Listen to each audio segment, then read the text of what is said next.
Anda masih bersama kami dalam Kominfo Newsroom. Pemirsa, Wakil Presiden Republik Indonesia Ma'ruf Amin berpesan Ketua Umum Persatuan Sepak Bola Seluruh Indonesia harus diduduki oleh manusia bola. Menurutnya, persepak bolaan Indonesia membutuhkan sosok yang mengerti terhadap permasalahan dan perkembangan sepak bola di tanah air. Wakil Presiden Republik Indonesia Ma'ruf Amin mengatakan, Indonesia membutuhkan sosok manusia bola yang sangat mengerti akan sepak bola dan permasalahan persepak bolaan di Indonesia. Hal ini merupakan harapan Wapres kepada calon ketua umum dalam konferensi luar biasa yang diselenggarakan Persatuan Sepak Bola Seluruh Indonesia pada hari ini, Kamis 16 Februari 2023. Wapres menambahkan, persepak bolaan Indonesia perlu mendapat perhatian penuh, khususnya pembinaan bibit-bibit pemain. Untuk itu ia menegaskan perlu pembinaan yang harus ditingkatkan.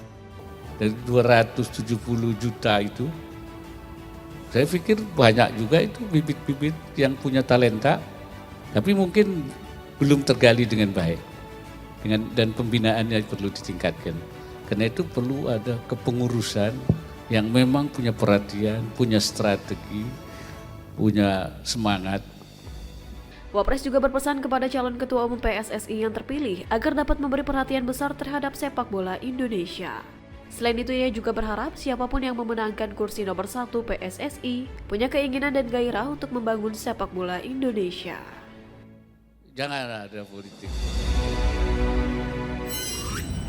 Erick Thohir resmi terpilih sebagai Ketua Umum PSSI untuk periode 2023-2027.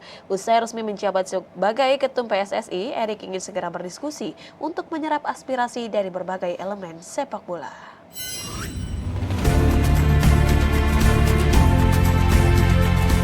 Kongres luar biasa PSSI resmi dibuka oleh Menteri Pemuda dan Olahraga Zainuddin Amali hari ini di Hotel Shangri-La, Jakarta. Kongres luar biasa dilakukan untuk memilih kepengurusan PSSI periode 2023 hingga 2027. Acara ini dihadiri oleh Ketum PSSI Muhammad Iriawan dan Ketum KONI Pusat Marsiando Norman. Setelah resmi membuka KLB PSSI, Menpora Amali juga secara simbolis memukul gong. KLB PSSI berjalan tertutup. Saya atas nama pemerintah Indonesia membuka secara resmi Kongres Luar Biasa PSSI tahun 2023. Di kesempatan yang berbeda, Menteri BUMN Erick Thohir yang secara resmi menjadi Ketua Umum PSSI terpilih untuk periode 2023-2027 mengatakan akan segera berdiskusi untuk menyerap aspirasi dari berbagai elemen sepak bola mulai dari level Liga 1, Liga 2, tim nasional bahkan elemen wasit juga akan dibahas. Akan segera berdiskusi untuk menyerap aspirasi dari berbagai elemen sepak bola mulai dari level Liga 1, Liga 2, tim nasional bahkan elemen wasit juga akan dibahas. Erick terpilih dalam pemungutan suara satu putaran. Sebanyak 64 pemilih suara memilih Erick Thohir sebagai Ketua Umum PSSI. Sedangkan 22 voter lainnya memilih pesaingnya Lanyala Mataliti. Selain Ketua Umum, KLB PSSI juga memilih Wakil Ketua Umum dan anggota Komite Eksekutif oleh pemilik suara atau voter. Para pemilik suara PSSI tersebut berjumlah 86 yang merupakan 86 suara plus 1 federasi tambahan.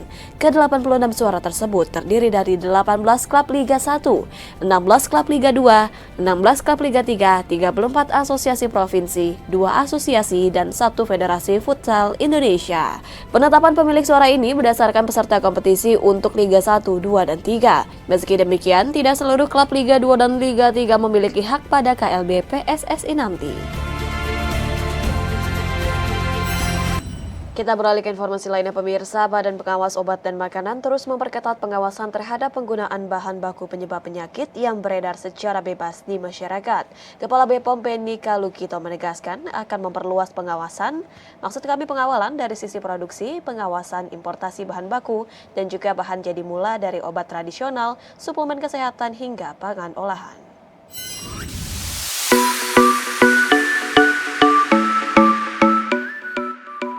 Maraknya kasus cemaran etilen glikol dan dietilen glikol pada sirup obat yang mengakibatkan gangguan gagal ginjal akut beberapa waktu lalu, Badan Pengawas Obat dan Makanan terus memperketat pengawasan terhadap penggunaan bahan baku yang berpotensi menyebabkan penyakit dan beredar secara bebas di masyarakat. Kepala BPOM Penny Kalukito dalam rapat dengar pendapat bersama Komisi 9 DPR RI mengungkapkan, pihaknya akan memperluas pengawalan dari sisi produksi, pengawasan importasi bahan baku dan bahan jadi mulai dari obat tradisional, suplemen kesehatan hingga pangan olahan.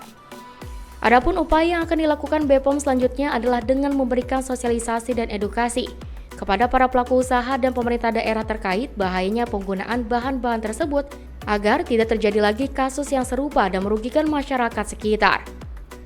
Lebih lanjut, Penny juga menegaskan pihaknya akan melakukan evaluasi secara menyeluruh dan nantinya BPOM akan bekerja sama dengan kementerian lembaga terkait dalam mengeluarkan regulasi-regulasi terbaru dan akan memberikan sanksi sesuai ketentuan berlaku, mulai dari sanksi administratif, pencabutan izin edar, hingga melakukan penyidikan dan tindak pidana. Kami sekarang lebih memperkuat aspek pengawasan fasilitas produksi, yaitu bagaimana industri farmasi melakukan penegakan sertifikasi cara produksi obat yang baik pada proses-proses produksi mereka, pada fasilitas yang ada, sehingga ke depan kami akan lebih ketat dalam melakukan pembinaan. Jadi nanti akan ada mekanisme khusus yang akan diatur oleh Direktorat Pengawasan Produksi Obat, bagaimana pembinaan fasilitas produksi dikaitkan dengan penegakan CPOB-nya, sehingga itu bagian dari pembinaan. Bagaimana kami menilai, nanti mungkin dalam sekian periode tertentu akan ada penilaian yang dikaitkan dengan maturitas atau bagaimana kepatuhan dari setiap industri. Nanti itu kan ada klasifikasinya, dan mungkin itu yang nanti akan kita bangun satu konsep insentif disinsentif itu dikaitkan dengan industri farmasi. Wakil Presiden Ma'ruf Amin menanggapi pro kontra rencana Kementerian Dalam Negeri yang akan menerapkan peralihan kartu tanda penduduk elektronik ke format digital. Ma'ruf meminta agar perluasan koneksi jaringan di seluruh wilayah guna mendukung peralihan tersebut.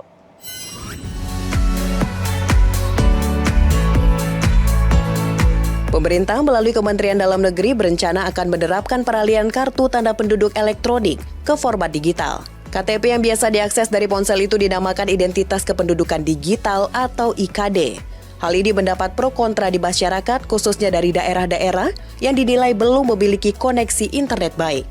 Menanggapi hal tersebut, Wakil Presiden K. Haji Ma'ruf Amin mengimbau kepada pemangku kepentingan terkait untuk mengakselerasi proses peralihan ini secara menyeluruh. Tidak hanya dalam konteks pengurangan belangko eKTP, tapi juga secara koneksi jaringan agar tidak terjadi kendala di daerah-daerah yang minim koneksi internet.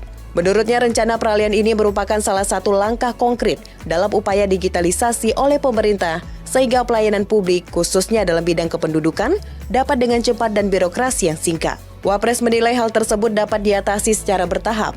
Dengan demikian, akses internet tidak perlu menghambat proses peralihan KTP digital. Digitalisasi juga dipercepat, sehingga semua bisa diakses melalui cara digital. Pemirsa, usai jeda kami akan kembali dengan informasi lebih dalam tentang inovasi peralatan Basarnas sesaat lagi.